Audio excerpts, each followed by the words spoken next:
issand, ruppa mulle appi. Au olgu Isale ja Pojale ja Pühale Vaimule.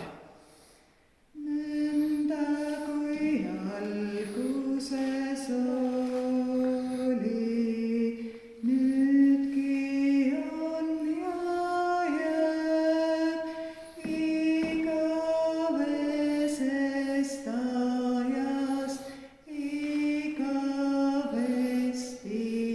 Aamen.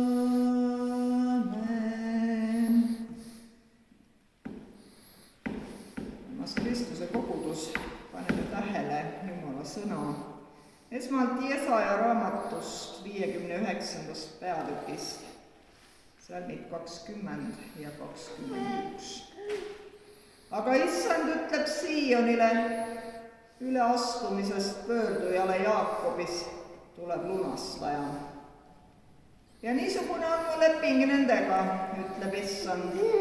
Minu vaim, kes on su peal, ja minu sõnad, mis ma olen pannud sulle suhu, ei lahku sinu suust ega sinu järglaste suust ega sinu järglaste suust, ütleb issand, nüüdsest ajast alates ja igavesti. Apostlite tegude raamatust me kuuleme 2. peatükist, salmid 42–47. Aga nemad püsisid apostlite õpetuses ja osaduses, leiva murdmistes ja palvetes. Ent igale inimesele tuli kartus, sest palju imetegusid ja tunnustähti sündis apostlite läbi. Kõik usklikud olid üheskoos ja kõik oli neil ühine. Omandi ja vara nad müüsid ära ning jagasid raha igaühele sedamööda, kuidas keegi vajas. Nad viibisid päevast päeva ühel meelel pühakojas, murdsid leiba kodudes ja võtsid rooga juubeldades ning siira südamega, kiites Jumalat ja leides armu kogu rahva silmis. Issand aga lisas päästetuid päevast päeva nende hulka. Ja viimaks kuuleme apostel Pauluse kirjast efeslastele 2. peatükist, salmid 17–22. Ta on tulnud ja kuulutanud rõõmusõnumit rahust teile, kaugel olijaile, ja rahu lähedal olijaile, sest tema läbi on meil mõlemal ühes ainsas vaimus ligipääs Isa juurde. Järelikult ei ole te nüüd enam võõrad ja majalised, vaid pühade kaaskodanikud ja Jumala kodakondsed, ehitatud hooneks apostlite ja prohvetite alusele, mille nurgakiviks on Kristus Jeesus ise. Tema, kelles kogu hoone kokku liidetuna kasvab pühaks templiks issandas ja kelles teidki üheskoos ehitatakse Jumala eluasemeks vaimus. Aamen. Armas Kristuse kogudus, õed ja vennad, täna me ootame veel. Me ootame püha vaimu väljavalamist meie keskele, sest just seda tähistame me nelipühal või nagu rahvakeeles seda tuntakse, suviste pühal. See päev on kristliku kiriku sünnipäev. Pärast seda, kui Jeesus oli kõnelnud oma jüngritele oma peatselt eest seisvast surmast, ülestõusmisest ja taeva minemisest, andis ta neile ka lubaduse läkitada enda asemele lohutaja, püha vaim. Ja just see sündmus leidis aset nelipühal. püha vaimu väljavalamine algkristliku koguduse keskele.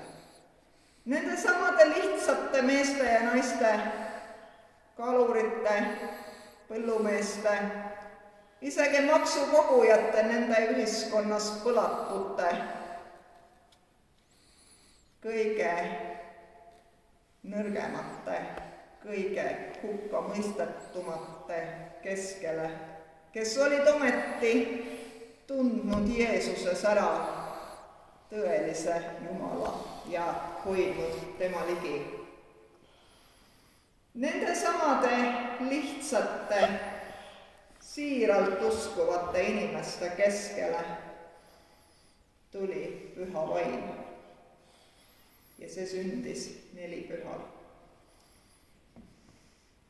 Seda sündmust meenutame ka tänasel ööl, oodates, palves ja osaduses seda, et ka meie keskele lähetataks see lohutaja, kes hoiab Kristuse töö siin maailmas elavana. See tugi ja trööst kõigile neile, kes on võtnud Kristuse vastu oma issandaks ja kes ootavad seda imelist andi, mida meile on lubatud. Talle pulmapidu taevas, Jumala igavises kuningriigis. Seda imelist tulevikku oodates võime meil leida lohutust neist sündmustest, mida kirjeldavad apostlite teod. Lihtsad mehed ja naised, kes ühel hetkel said täidetud püha vaimuga, said Kristuse kuningriigi sõnumi levitajateks. Nemad viisid sõna evangeeliumist, rõõmusõnumi nende inimeste keskele, kes ei olnud seda veel kuulnud. See ei olnud kerge töö. Vaevalt oleks ükski neist meestest või naistest osanud veel mõni aasta tagasi arvata, et neil tuleb jätta kõrvale oma kangaspuud ja kalavõrgud ja asuda nii tähtsa töö kallale.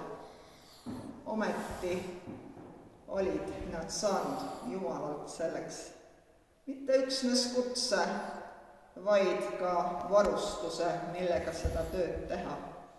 Püha vaim tegi seda tööd nende kaudu. Seda sama võib ta teha ükskõik kelle kaudu meist.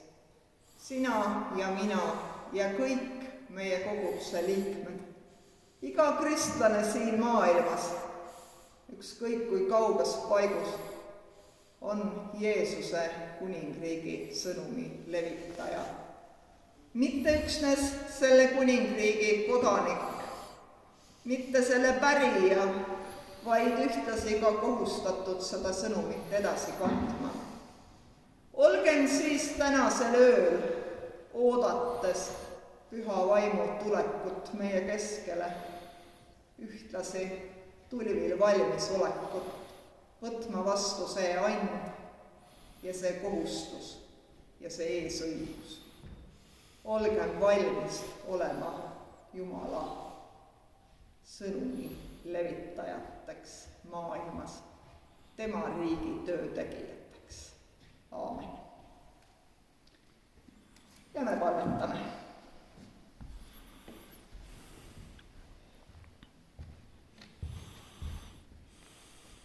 Issand Jeesus Kristus, sa meie ülendatud õnnistegija ning lunastaja. Me täname sind, et sa püha vaimu väljavalamise läbi oled rajanud oma ristikoguduse maa peale ning et sa tema läbi liidad meid üheks rahvaks, kes me kui ühe ihu liikmed tahame olla igavesti kinnitatud sinu külge.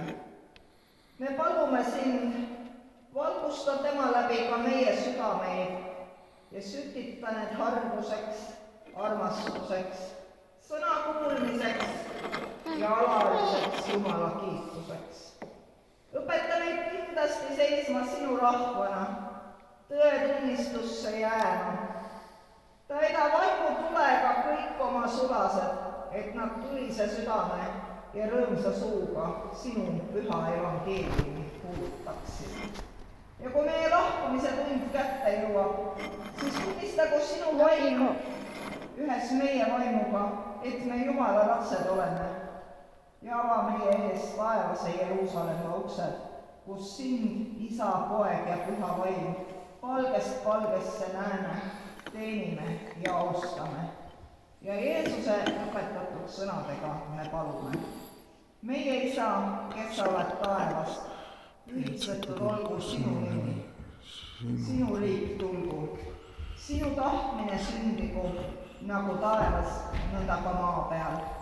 Meie igapäevast leiva anna meile tänapäev ja anna meile andeks meie võlad, nagu meiegi andeks anname oma võlglastele. Ja ära saada meid kiusatusse, vaid päästa meid ära kurjast.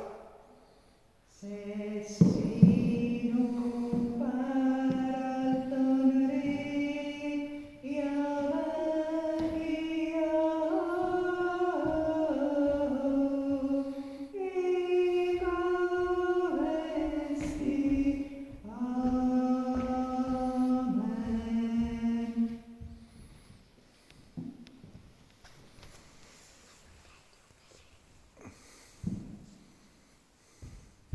Issand, õnnistagu meid ja hoidku meid.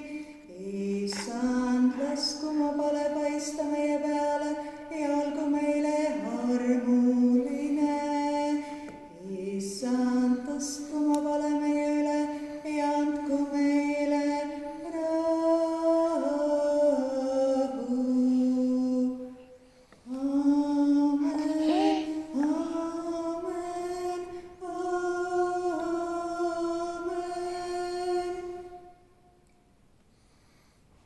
Ja me laulame tänase kesköö vigiilia lõpetuseks laulu 206 Õnnista ja hoia.